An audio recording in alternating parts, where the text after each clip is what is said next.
Back now at 8:35 with a group of women who went above and beyond to keep this country safe. Between 1939 and 1945, factories were filled with women. They built airplanes, ships, even tanks, turning out more hardware than ever before. Today, some of those women are in their late 80s and 90s, and NBC's Ann Curry took time to get to know and honor them.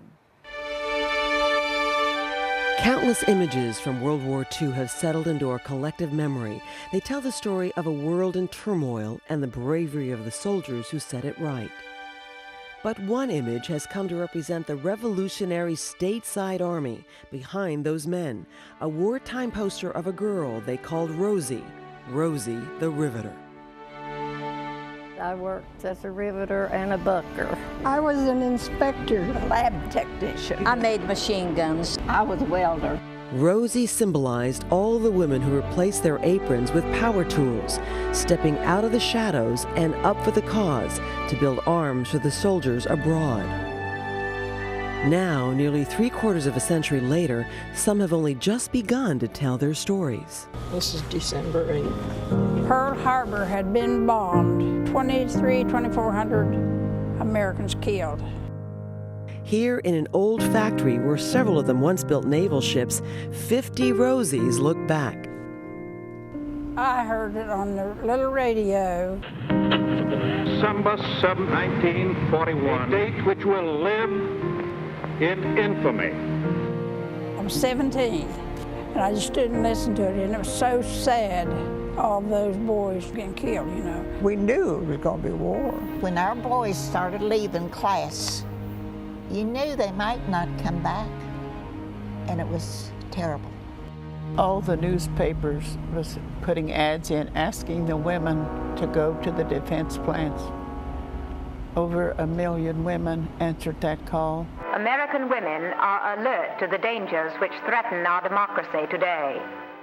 Answering that patriotic call would change the lives of American women and how they view themselves forever. By 1944, 20 million women worked outside the home, 6 million of them in the factory jobs their boys left behind. Evelina, is it true that when you arrived at the factory, the first thing that happened is they gave you a broom? That's right. And what did you say? I swept all day, and I was mad as I threw the old broom down on the floor, and I said, I did not come out here as a janitor. If this is all you got to hand me, I quit. Boy, the boss, he came real quick to me, and he said, we need people like you, you stay. And you became a riveter. Rosie the Riveter. Working for victory, Rosie, the Riveter. And for the first time, women got to wear the pants, literally. Women working in industrial plants need costumes which are comfortable and safe around machinery. I have a surprise for you. I want to know.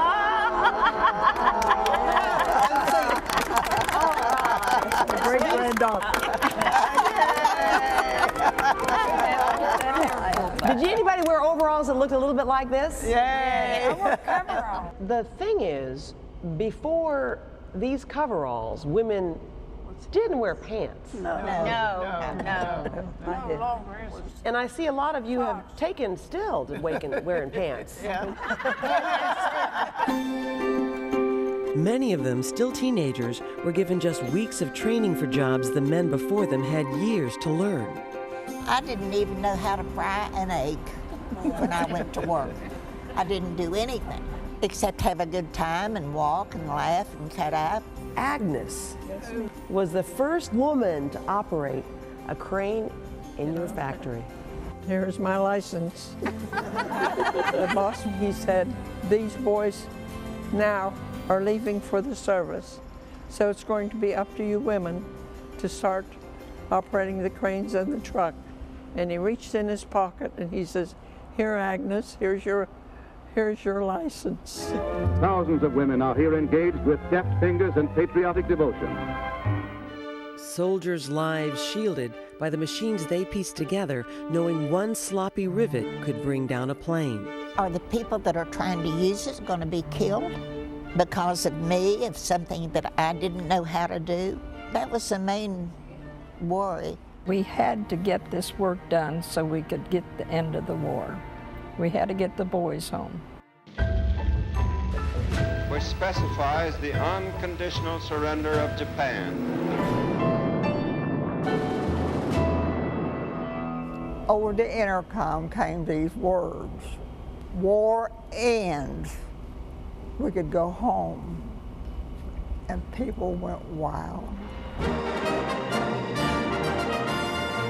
All the hugging and the kissing and the dancing in the streets because the war was over. But when the ticker tape had settled and the revelry died down, the women were told to go home, that they were simply no longer needed. You didn't know at the time what you had done for women. In fact, many of you didn't even talk about what you had done. We didn't think about it. We didn't think about it. But why wouldn't you talk about it, buddy? We just thought it was a job we done, that was it. Though the Rosies are now in their late 80s and 90s, some of their children are just beginning to learn what their mothers had done. The only regrets I have is not realizing the impact sooner. And I'm really thankful that I've been able to talk and learn more about it and to be able to thank her. I'm going to tell my daughter that her great-grandmother helped to end a war, helped to make a country whole again, opened the door for her to be able to do whatever she sets her mind to. Why is it so important that we talk to you now? Whenever I mention Rosie the Riveter, and a lot of the young people, they thought that it was a dance. I said, no, it's not a dance. I said, it's when we used to work during the war, it's what it was. And it's just good history. And there's so many things in our life, past life, that has died out and never know about it. So you're saying if you don't get the message out now, we won't. It won't be told. And I really feel great about what I did. I feel like I've done something worthy.